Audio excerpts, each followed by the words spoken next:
جب دین کی دعوت دینے پر ایک اللہ کے ولی کو بڑے بڑے سانپوں کے سامنے ڈال دیا گیا، تب دیکھیے کیا ہوا۔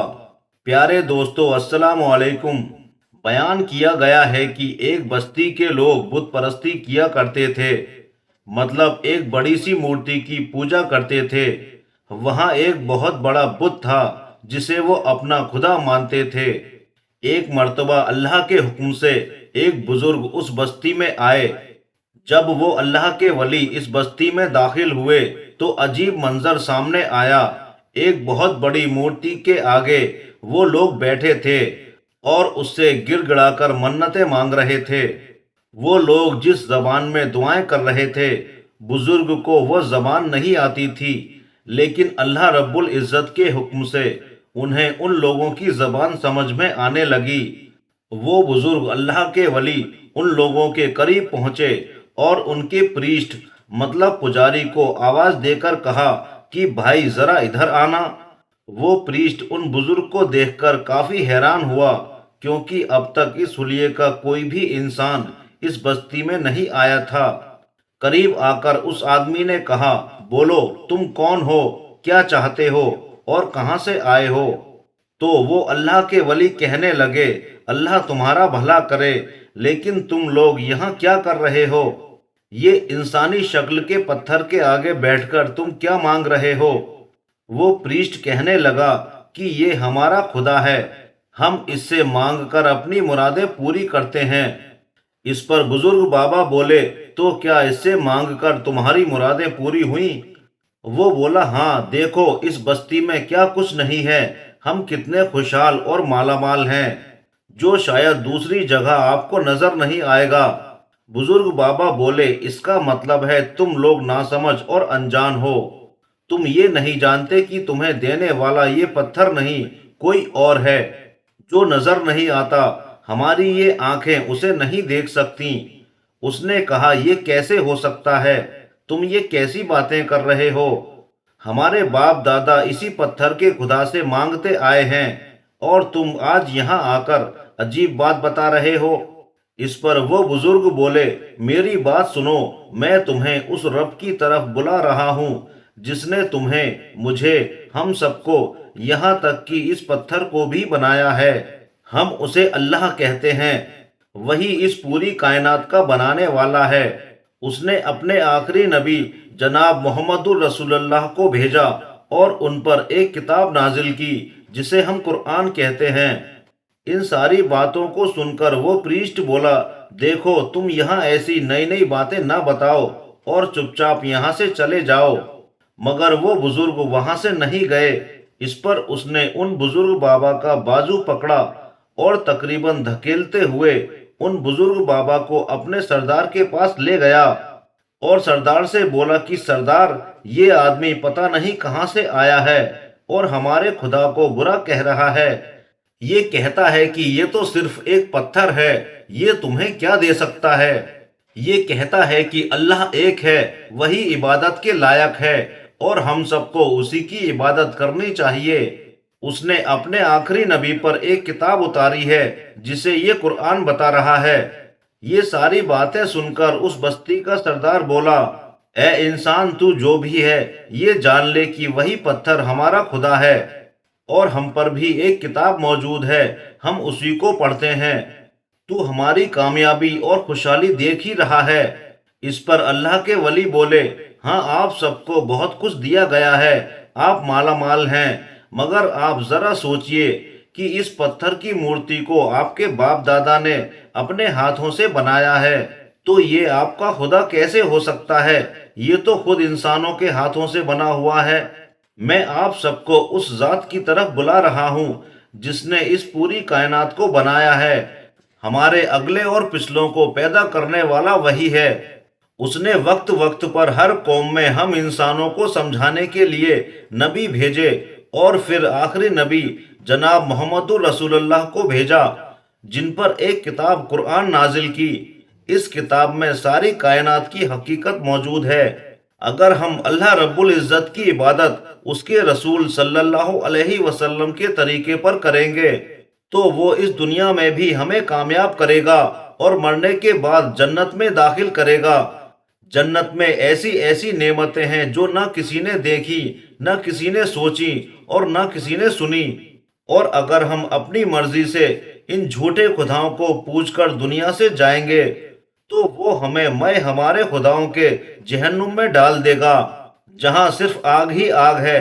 اسی طرح وہ اللہ کے ولی اس سردار کو کافی وقت تک سمجھاتے رہے اور اسے حق کی طرف بلاتے رہے۔ انہوں نے کہا کہ آپ سردار ہیں، اگر آپ حق اور سچ کو قبول کر لیں گے تو آپ کی پوری بستی آپ کی پیروی کرتے ہوئے حق قبول کر کے مسلمان بن جائے گی، جس کا آپ کو بھی ثواب ملے گا۔ اور اگر آپ نے حق قبول نہیں کیا تو اپنے ساتھ ساتھ اس بستی کے لوگوں کی گمراہی کی سزا ان کے ساتھ ساتھ آپ کو بھی ملے گی۔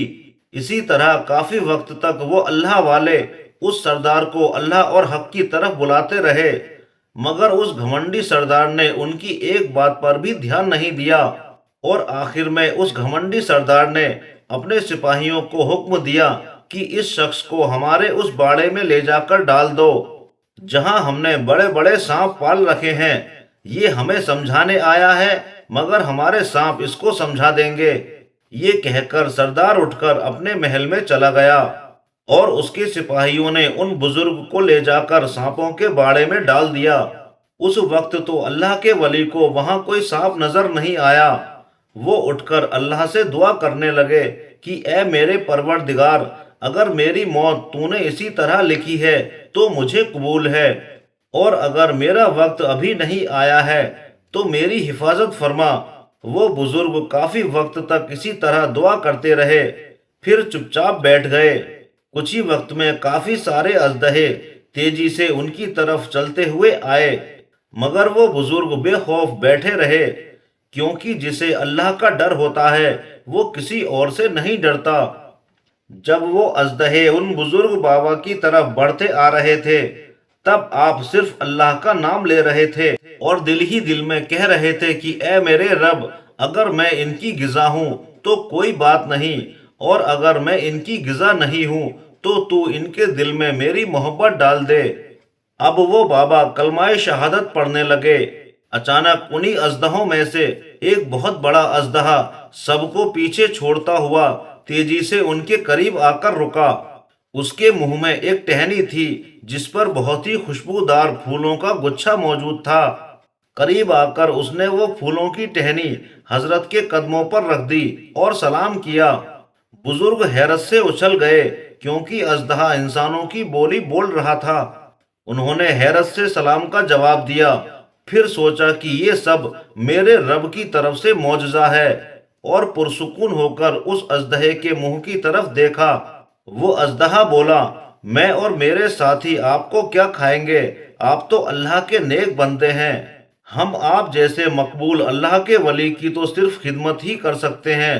وہ اللہ کے ولی تو پہلے ہی سے بے خوف بیٹھے تھے، بس اللہ کے حکم پر راضی تھے۔ پھر وہ اسی اژدہے سے بولے، اچھا یہ بتاؤ میرے لیے تمہارے دل میں رحم کیسے آیا؟ اژدہا بولا، وہ اس لیے کہ ہمارے رب نے ہمارے دل میں آپ کی محبت پیدا کر دی تھی۔ ہم جان گئے کہ آپ عام انسان نہیں ہیں، آپ جب تک چاہیں یہاں رہ سکتے ہیں۔ اب ہم آپ کے نگہبان ہیں، کوئی آپ کو چھو بھی نہیں پائے گا۔ اگر کسی نے آپ کو نقصان پہنچانے کی کوشش کی تو وہ ہمارا نوالا بنے گا۔ اس بات پر وہ بزرگ بولے، جو ہمارے رب کا حکم ہے تم وہی کرنا، سب کچھ اسی کے اختیار میں ہے۔ ساری رات وہ اللہ کے حضور میں عبادت کرتے رہے۔ اب صبح ہوئی تو بستی کے سردار نے اپنے سپاہیوں کو حکم دیا کہ جاؤ اس بوڑھے کو دیکھ کر آؤ، اگر سانپوں نے اس کی ہڈیوں کو چھوڑا ہو تب انہیں اٹھا کر لے آؤ۔ وہ چاروں سپاہی اس جگہ پہنچے تو دیکھا کہ بزرگ وہاں آرام سے سو رہے ہیں، ایک سانپ ان کا تکیہ بنا ہوا ہے۔ شاید ساری رات کی عبادت کرنے کی وجہ سے چند لمحوں کے لیے انہیں نیند آ گئی تھی۔ ایک بڑا سا سانپ اس پھولوں کی ٹہنی سے ان کی ہوا جھل رہا تھا، اور وہاں موجود سارے اژدہے ان بزرگ کے آس پاس ٹہل کر پہرا دے رہے تھے۔ یہ منظر دیکھ کر وہ چاروں سپاہی گھبرا گئے اور بدحواس بھاگتے ہوئے اپنے سردار کے پاس پہنچے اور سارا واقعہ سنا دیا۔ ان کی باتیں سن کر سردار حیرت سے اچھل پڑا اور بولا، یہ کیسے ہو سکتا ہے؟ وہ سانپ بجائے اسے کھانے کے اس کی پہرے داری کیسے کر سکتے ہیں؟ تم لوگ نکمے ہو چکے ہو، چلو میں تمہارے ساتھ چلتا ہوں، دوسرے سپاہیوں کو بھی ساتھ لے چلو۔ یہ کہہ کر وہ کافی سپاہیوں کے ساتھ وہاں پہنچ گیا تو جیسا اس کے سپاہیوں نے بتایا تھا ٹھیک ویسا ہی منظر اس کے سامنے موجود تھا۔ وہ اپنے سپاہیوں سے بولا کہ جاؤ اس بوڑھے کا سر قلم کر دو۔ اس کے سپاہی جیسے ہی سانپوں کے قریب پہنچے تو ان بڑے بڑے اژدہوں نے انہیں نگل لیا۔ یہ دیکھ کر وہ سردار وہاں سے بھاگ نکلا اور بھاگتا ہوا سیدھا اسی پتھر کی مورتی کے پیچھے جا چھپا جس کی وہ عبادت کیا کرتے تھے، یہ سوچ کر کہ یہ میرا خدا مجھے بچا لے گا۔ مگر وہ اژدہا اسے اس مورتی سمیت نگل گیا اور باقی سارے اژدہے پورے گاؤں میں پھیل گئے اور سب کچھ چٹ کر گئے۔ دوستو، آپ نے دیکھا اللہ کے ولی سے دشمنی مول لینے کا انجام کیا ہوتا ہے۔